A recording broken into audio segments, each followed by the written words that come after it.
Em seguida, após conquistar o sul, Taizong lançou uma campanha ao norte contra os Liao para reconquistar as 16 províncias perdidas em 936.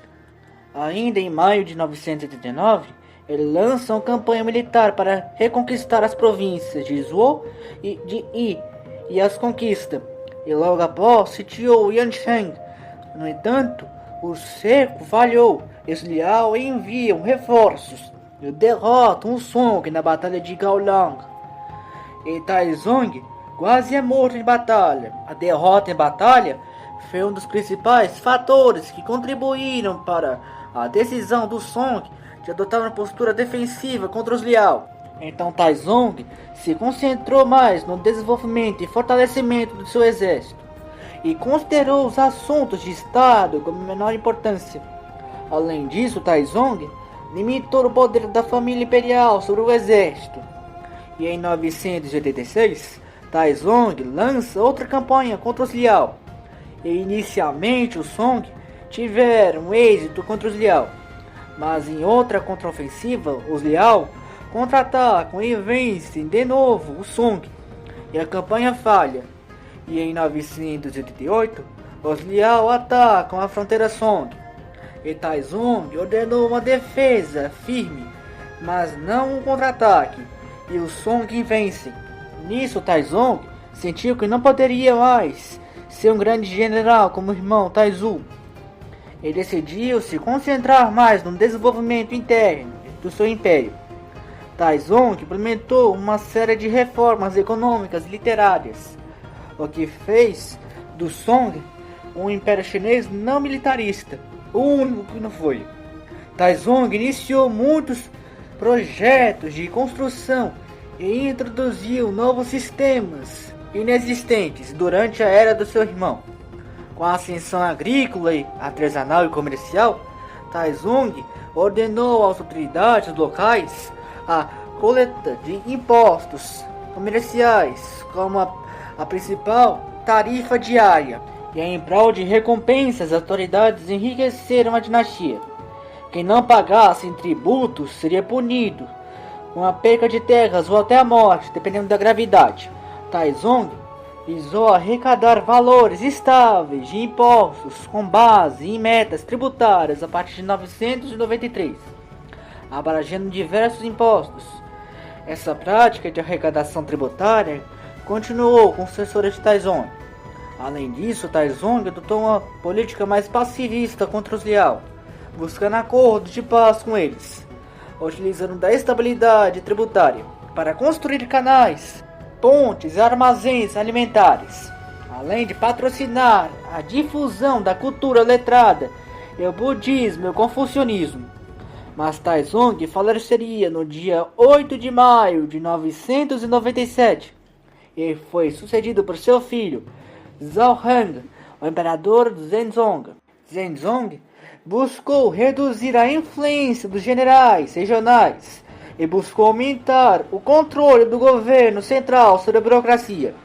Nisso, Zhenzong fortaleceu a classe de oficiais da burocracia civil, baseada em exames imperiais. Mas no início do século XI, Zhenzong buscou aumentar o poderio militar e seu exército foi fortalecido. Nisso, uma guerra foi iniciada contra os Liao em 1004, e a guerra terminaria em derrota para os Song. E em 1005, Zhenzong concluiu o Tratado de Shanyuan, na qual os Song se comprometeram a pagar um tributo anual de 100.000 talentos de prata e 200.000 rolos de seda em troca de paz com os Liao. E o tratado resultou em um século de paz, mais de 120 anos. Mas o preço a pagar pela paz foi alto, pois viria a atormentar os negócios estrangeiros do Song. Enquanto os pagamentos pela paz esvaziavam lentamente os cofres do Império Song, após 1005, um desenvolvimento econômico se iniciou. Zhenzong adotou o chamado Jiaozi, o primeiro papel moeda da história como moeda oficial, pois com a grande ascensão comercial, movimentava muito dinheiro e as moedas eram pesadas de se levar e transportar, principalmente em rios e em grandes quantidades, a adoção de Jiaozi facilitou a aquisição e o transporte de grandes quantidades de dinheiro. E o Estado agora poderia, de forma mais fácil, regular a circulação do dinheiro e coletar tributos de forma eficiente. A ascensão comercial ocorreu especialmente na região de Sichuan. Por volta do século XI, os comerciantes começaram a usar o Jiaozi como recibos de depósitos emitidos por casas de câmbios locais. O Jiaozi virou uma espécie de notas promissórias que poderiam ser trocadas por moedas de cobre ou prata. Zhenzong melhorou os portos de Guangzhou, Guangzhou e Hanzhou, pois ele sabia a importância do comércio marítimo para a sua dinastia. E nisso os 3 portos citados se tornaram centros internacionais de troca e comércio na sua época, com presença de mercadores árabes, persas, indianos, coreanos, japoneses e de outros povos do Sudeste Asiático. Zhenzong permitiu o comércio e o taxou, criando alfândegas oficiais. Além disso, Zhenzong mandou construir oficinas e contratava outras oficinas privadas, investindo em tecidos, armas e ferro, além de permitir a criação de companhias privadas, o que fez do Song um estado proto-capitalista e proto-industrial. A produção de ferro e aço do Song foi gigantesca, chegando a níveis realmente industriais que só seriam alcançados no século XIX no Ocidente, chegando a 125 mil toneladas de ferro por ano, a níveis altamente industriais, cerca de 2 a 4 vezes mais que toda a Europa do século XI. As oficinas produziam seda e algodão em grandes quantidades. Além disso, a área cultivável aumentou para 520 milhões de wu, o equivalente a 346 mil quilômetros quadrados na nossa métrica. No ano de 1009, Zhenzong mandou construir o luxuoso palácio de Yilcheng. O palácio era extremamente luxuoso e levou 7 anos para ser concluído, pois continha 3.000 cômodos. Mas a saúde do imperador viria a derrocar a partir de 1015 e o afastou do governo. E em 1019 ele nomeia sua esposa, a imperatriz Liu, como regente. É no dia 23 de março de 1022, o imperador Zhenzong viria a falecer e seu jovem filho Zhao Chol, o imperador Renzong, o sucede. O reinado de Renzong marcou o auge da era Song, pois ele subiu ao trono ainda menino, com 12 anos de idade, e reinaria por 41 anos. E por isso, os seus primeiros 11 anos foram dominados pela regência de sua mãe, a imperatriz Liu, que governou como regente até sua morte em 1033, exerceu um poder quase absoluto, impondo grande autoridade sobre a corte e sobre o jovem imperador, sendo considerado uma das figuras femininas mais poderosas da história chinesa. Durante esse período, o imperador Song manteve relativa estabilidade política e prosperidade econômica, consolidando as reformas administrativas herdadas do seu pai e do seu avô, fortalecendo o sistema de exames imperiais e aumentando a influência da burocracia letrada na máquina do Estado. No campo econômico, a agricultura continuava em expansão massiva, com a chegada do chamado arroz de champa, produzido no sul da China e no atual norte do Vietnã, e era altamente fértil e de fácil produção, sendo produzido cerca de 5 milhões de toneladas por ano, para uma população da época de 90 milhões de pessoas em cerca de 1030, além do excedente de trigo, com 1,5 milhão de toneladas por ano, junto ao milho, com 1 milhão de toneladas por ano. plano urbano, a economia estava em pleno vapor, com o comércio em ascensão, especialmente nas cidades costeiras e em Kaifeng. A paz nas fronteiras ocorreu, mas com pequenos conflitos com o povo nômade Tangut, que formou o estado de Tia Ocidental, no noroeste da China. Com a morte da imperatriz em 1033, Henzong, agora com 23 anos, assumiu o poder do estado. Henzong buscou promover uma maior estabilidade na administração, dando atenção a casos de corrupção e incentivando a justiça civil. Henzong ficou sob a influência do ministro Fan Zhongjiang, que buscou melhorar a seleção dos oficiais e tornar o governo mais eficiente e melhorar a seleção dos oficiais do Estado. Mas essas propostas encontraram forte resistência das facções conservadoras, ligadas aos interesses tradicionais da corte e da nobreza, que não queriam gente comum entre eles, o que resultou em embates constantes que acabaram levando ao afastamento temporário de Zhongjiang em 1037. Mas externamente, por motivos de se afastar do domínio do Song, Tia declara guerra ao Song em 1038, e escaramuças de fronteira se iniciaram.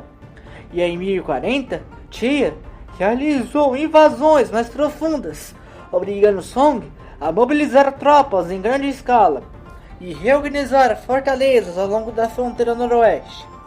E em 1042, durante o prolongamento do conflito, Henzong buscou saídas diplomáticas para encerrar a guerra, e a paz foi feita ainda em 1042, concedendo ao Xia recursos Song, como 130 mil rolos de seda, cerca de 100 mil talentos de prata e 20 mil quilos de chá, no acordo de Chenli, a situação que reforçava os debates de oficiais reformistas pediam mudanças dentro da estrutura militar. Nisso, em 1044, em busca de padronizar táticas, foi otorgado o livro Wuchen Zhongjiao, coleção dos clássicos militares em português. Foi o primeiro manual militar de história a registrar fórmulas de pólvoras e instruções sobre armas de fogo portáteis e bombas explosivas, além de modernizar a defasada cavalaria do Song, pois o Song focava muito mais na infantaria pesada, além de modernizar o recrutamento, pois apesar de contar com cerca de 1 milhão de homens, que era muito para 1045, muitos eram soldados fantasmas, na qual homens se alistavam e recebiam pagamento, mas na hora de servir eles desertavam, dando um golpe financeiro ao Estado Song, além de oficiais que registravam homens que não existiam dentro do seu exército, dentro do seu controle de exército, o famoso batalhão, e falsificavam os números dos seus batalhões com soldados que não existiam para desviar os pagamentos e investimentos que serão dados a esses soldados e aos equipamentos e a este batalhão. Dentro de Kaifeng, Henzong se via pressionado a conciliar reformistas e conservadores. E nisso ele escolheu a política de moderação. Ora ele cedia a um e ora ele cedia a outro. Porém, economicamente, na década de 1040 para 1050, o império seguiu próspero. Em Kaifeng, comerciantes e artesãos ricos começaram a investir em oficinas e armazéns. Famílias mercantis enriqueciam com o comércio marítimo nas cidades portuárias. Henzong manteve políticas de incentivos à agricultura produtiva, como no controle sobre a irrigação, a reforma de impostos agrícolas, que não sufocassem o produtor. Esses excedentes agrícolas eram essenciais para o proto-capitalismo e o proto-industrialismo de Kaifeng e da classe urbana chinesa da época, já que os comerciantes agrícolas vendiam parte da produção para as cidades, permitindo que artesãos e burocratas urbanos tivessem matérias-primas para trabalhar. Culturalmente, a arte chegava no seu auge com o fortalecimento do confucionismo, o que fez haver uma ampliação da produção literária e poética, e a ascensão de nomes como Shan Yu, Yan She e Menqiao Chen, e Zheng Sushi e Sun Tze, alguns dos maiores escritores da história chinesa. A literatura foi modernizada ainda mais com a invenção da imprensa tipo móvel, criada por Bichang. A riqueza do Song na década de 1050 a transformou na nação mais rica do século XI, com um PIB equivalente hoje a 90 bilhões de dólares. Vários avanços foram feitos na ciência, com registros de tratamento de doenças e tratamento à base de plantas e ervas. A astronomia relatou em 1054, pelo Observatório de Kaifeng, a explosão do SN 1054, uma supernova. Porém, a partir de 1063, a saúde do imperador viria a piorar bastante. E no dia 30 de abril desse mesmo ano de 1063, o imperador Renzong falece. E como não tinha filhos, o seu sobrinho Zhao Chu o sucede e reina como Yinzong. Yinzong focou em manter um exército bem organizado e treinado, reforçando fortificações nas fronteiras do norte. Yinzong incentivou a educação confucionista, compilando textos clássicos e produção de obras literárias e históricas. E em 1065, Yinzong ordenou ao renomado historiador Sima Wang, que junto a outros estudiosos como Liu Shu, Liu Ban e Fan Zhuyu, a compilação de uma história universal da China.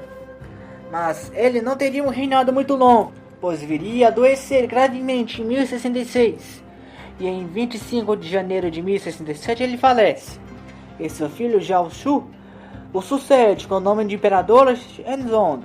Shenzong focou em reformas administrativas, econômicas e militares. Ele era mais irreditista e combativo que seus antecessores. E a partir de 1068, Shenzong nomeou um reformista chamado Wang Anshi como seu ministro. E Anshi implementou suas grandes reformas, as reformas Shifang. Anshi, para controlar as finanças do Estado, criou o escritório de regulamentação dos 3 departamentos, que era um órgão superior responsável pelos 3 departamentos financeiros do Song, sendo a mais alta autoridade financeira da China Song, o que se assemelha hoje ao Ministério da Economia. Em 1069, foi aprovada a Lei Chen Miao, fornecendo empréstimos ou grãos a famílias rurais em 2 vezes por ano. Além disso, foi outorgado o direito agrícola, estipulando que todas as províncias deveriam construir projetos de conservação de água com mão de obra civil. Caso o projeto não fosse concluído com mão de obra civil, mão de obra de outra província seria emprestada. Na economia, em 1071, foi outorgada a lei tributária, equalizando as terras agrícolas em 5 níveis tributários. O mais alto pagaria mais e o mais baixo menos. Em 1002, a lei de câmbio de mercado foi outorgada para lidar com a falta de preços de mercados em transações comerciais, que permitiam que comerciantes ricos lucrassem com a manipulação financeira. Foi estabelecido o escritório cambial em uma taxa de juros de 20%, o que dividiu os interesses comerciais e aumentou a receita do governo. No âmbito militar, foi estabelecida a Lei de Supervisão de Armas, para supervisionar a fabricação de armas militares e recrutar artesãos para aprimorá-las. O imperador Shenzong era altamente desconfiado do vizinho Liao.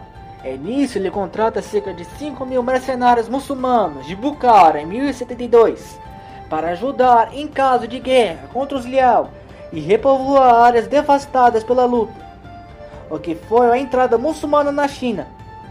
Mas em 1080, mais 10.000 mercenários muçulmanos foram convocados, o que com 15 mil pessoas por ali, muçulmanas, o Islã passou a se expandir na China nos próximos séculos. Em 1075, Shenzong instituiu o Ministério das Receitas. E em 1076, para agrandir a fronteira sul do Song, Shenzong ataca o reino Li no atual centro-sul do Vietnã.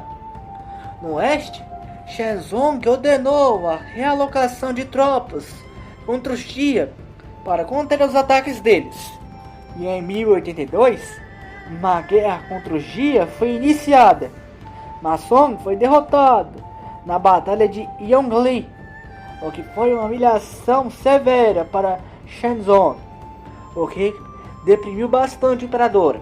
E seu zelo reformista morreu, e ele passou a favorecer os conservadores. E nisso sua saúde entrou em derrocada. E o imperador viria a falecer em 1º de abril de 1085, aos 36 anos apenas. E seu filho Zhao Chu o sucede como imperador Zezong. Zezong tinha apenas 8 anos de idade quando assumiu, e foi regenciado por sua mãe, a Imperatriz Gao, até a sua morte, em 1093. Com a morte de Wang Ashi em 1086, a facção conservadora tomou o poder em Kaifeng. A Imperatriz Gao regeu até 1093, como eu disse, quando faleceu, e regiu uma política para os conservadores, e restringia algumas reformas econômicas e fiscais do seu falecido marido. Apesar disso, durante Gao, a economia seguia a crescer, devido ao comércio e à ascendente agricultura. Quando a Imperatriz Gao morre em 1093, Zhenzong assume. Zhenzong assume como reformista e persegue a partir de 1094 os conservadores. E o imperador passou a exigir que os exames imperiais exigissem que os candidatos fossem reformistas ou seriam reprovados e presos. Zhenzong ordenou pequenas guerras de vingança contra os Jia, conquistando lentamente territórios dos Jia. Essa estratégia foi bem sucedida e expandiu a dinastia Song à sua maior extensão. Mas a partir de 1099, a saúde do imperador viria a derrocar, pois ele pegou tuberculose. E em 23 de fevereiro de 1100, Zezong falece, e seu irmão Zhao Jie o sucede com 18 anos com o imperador Huizong. Huizong era um grande fã da agricultura e a patrocinou imensamente, patrocinando grandes escritores de sua época. Huizong implementou reformas fiscais e tributárias para aumentar as receitas do Estado, mas muitas delas foram impopulares e geraram descontentamento entre os funcionários da população. Além disso, Huizong voltou sua atenção à cultura e aos prazeres da corte imperial em Kaifeng, o que negligenciou a defesa das fronteiras, especialmente no norte, onde no início do século XII, um povo nômade havia surgido, e eram os Durshen, que formariam o estado Jin. E as políticas de Huizong foram ineficientes, pois Huizong não ouviu os militares experientes de carreira, e sim eunucos, artistas, sobre coisas militares, coisas não eram sobre os artífices deles. E nisso, no início da década de 1120, a corrupção dos eunucos e dos conselheiros destruíram tudo que Song em 100 e poucos anos construíram. E em 1125, após destruir o estado Liao e a conquistar, os Jin lançam uma guerra contra os Song e tomaram a cidade-chave no norte, o que levou a uma grave crise militar. E pressionado pela situação militar, nisso, Huizong abdica em janeiro de 1126 em favor do seu filho Zhao Huan, o imperador Chenzong. Mas os Jin cercam a capital Kaifeng, e em março de 1127 Kaifeng cai, e os Jin prendem tanto Huizong como Chenzong. O irmão de Chenzong, Zhao Guo, escapa para o sul, para Linan, no Vale do Yangtze, e refunda a dinastia Song, conhecido como Song do Sul, com capital em Linan. E nisso ele consegue se manter estável por mais um século, até 1239. Zhao Guo adota o nome de Gaozong. Gaozong, como primeiro imperador do Song do Sul, buscou restaurar a autoridade central, reorganizar o exército e o governo, lidar com refugiados do norte e reconstruir a infraestrutura administrativa e econômica do sul. E logo em 1129 foi feita a paz com Jin, mas após foi logo quebrada, ainda em 1129. E em 1130, após uma ofensiva sobre o Yangtze, Jiang Kang foi capturada pelo Jin. Em questão de um mês, entre janeiro e fevereiro de 1130, Hangzhou e Xiaojing foram tomadas, e só foram parados na batalha de Huantiandang pelo grande general Song Yufei. A guerra seguiria pelos próximos 7 anos. Até lá, combates duros entre os dois lados ocorreria. Vários intelectuais e oficiais migraram para o sul em busca de refúgio, até que em 1137 foi feito um acordo de paz. Mas um longo período de guerras, um contra o outro, começou. Então Gaozong, entre 1130 e 1140, focou em reconstruir o Império Song, fortalecendo Linan como a capital e centro político do Império, apoiando a educação e exames imperiais para garantir a continuidade do trono. Além disso, Gaozong lidou com uma série de rebeliões locais e a corrupção interna, sem permitir que se tornassem crises graves para a dinastia, além de promover a vinda de intelectuais do norte para sua corte em Linan.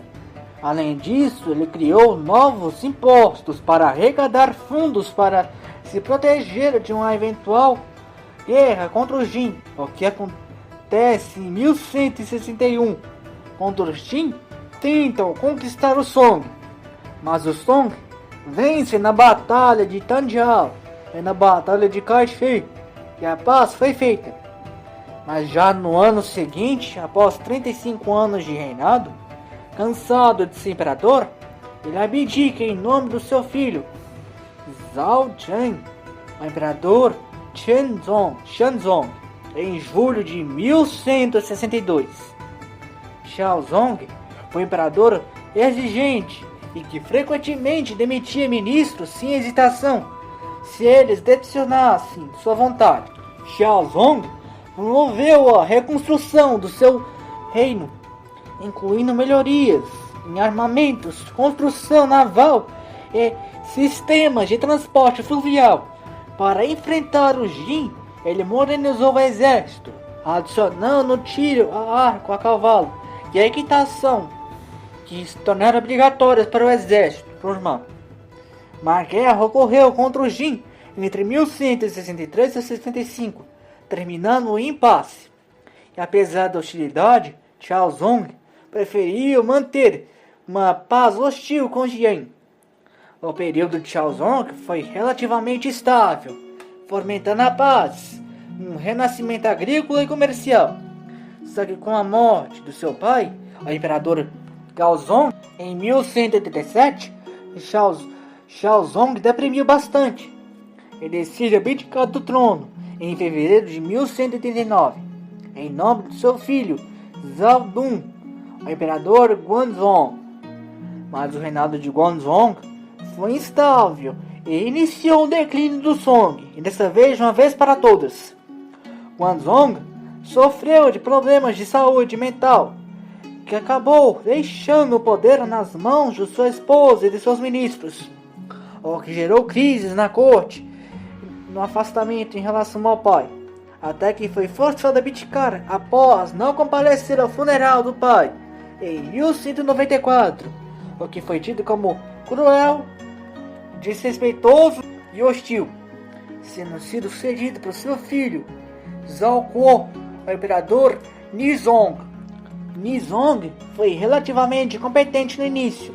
Entre 1194 e 1200, a corte buscou reforçar a economia e a defesa. Apesar disso, ataques Jin passaram a ser realizados a partir da primeira década do século XIII, especialmente com a ascensão do ministro Tuozhou a partir de 1205, que declara guerra aos Jin entre 1206 e 1208. Mas a guerra foi desastrosa e os Jin vencem e humilham o Song. E em 1208, Tuozhou foi assassinado. E Nizong buscou a paz humilhante com os Jin no norte. Ao mesmo tempo, em 1206, uma nova ameaça surgiu no norte, pois Temujin uniu as tribos nômades mogóis das estepes, assumindo o título de Gengis Khan, iniciando uma larga expansão militar que afetaria os Jin e os Song. E de 1210 a 1214, os mongóis lançaram campanhas massivas contra os Jin, os forçando a transferir a sua capital de Zhengdu para Kaifeng em 1214. Fato que abalou o poder Jin. E entre 1205 a 1219, a situação se agravou ainda mais, pois Zhongdu foi tomada nesse mesmo ano de 215, o que fez os Jin ficarem muito enfraquecidos com a perda de sua principal cidade.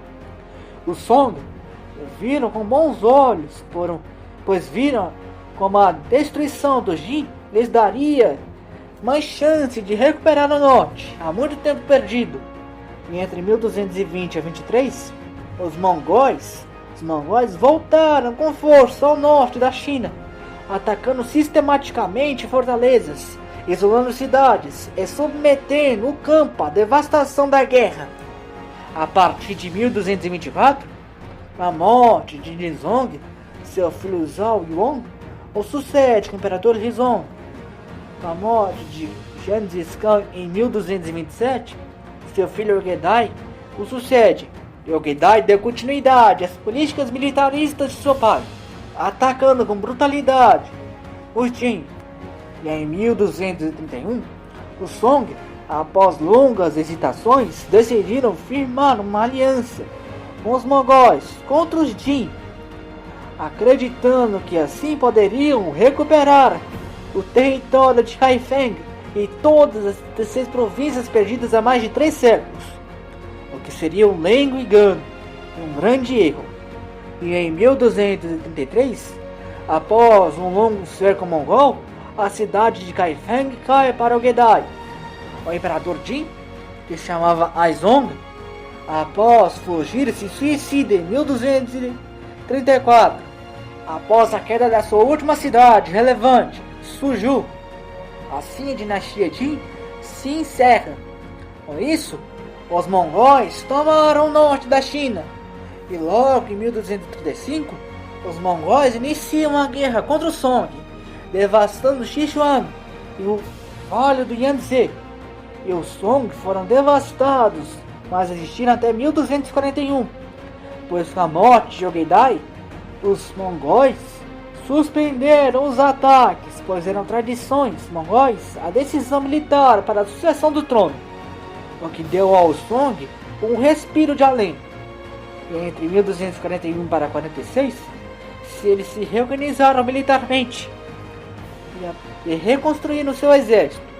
E a partir de 1247, a guerra se recomeçou, agora sob o comando do Khan Guruk e seu general favorito, Kublai. E com a ascensão do irmão de Kublai, Mongke Khan, em 1251, após a morte de Guruk, as coisas pioraram bastante para o Song. Mongke Khan deu mais poder ainda a seu irmão Kublai, o encarregando da guerra na China. E entre 1253 para 56, Kublai liderou a invasão e a submissão do reino de Dali em Yunnan, cercando os flancos do Song. Paralelamente, Kublai era altamente um homem sinófilo, adepto à cultura chinesa, e via a China como bastião da civilização do mundo. E nisso ele se cercou de intelectuais e oficiais chineses. E entre 1257 a 59, Kublai devastou ainda mais o Song é com a morte de Mongol Khan em 1259, uma disputa e uma guerra civil seguiu entre Kublai e seu irmão, Arik. Kublai, que possuía muito prestígio militar, foi preferido dos militares, boa parte dos militares, mas uma guerra civil sucederia. E em 1260, Kublai se proclama Khan, fundando a dinastia sino-mongol de Yuan, com a capital em Cambalik, a antiga Chengdu, no Mar Amarelo. Yuan significa Suprema Origem, e da Suprema Origem falaremos no próximo episódio. Até lá, fiquem com Deus, curtam esse vídeo, se inscrevam nesse canal e até a próxima, pessoal. Até mais.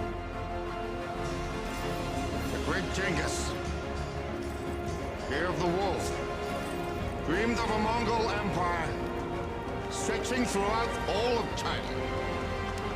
I have sought to realize his dream without spilling Mongol blood. I have been patient. My patience has been rewarded with the severed heads of men who have marched beside you. My scholars, ministers, advise me to choose peace over war. I am a proud Mongol.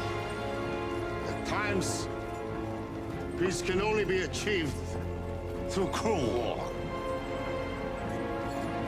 We begin the expedition to fulfill our destiny.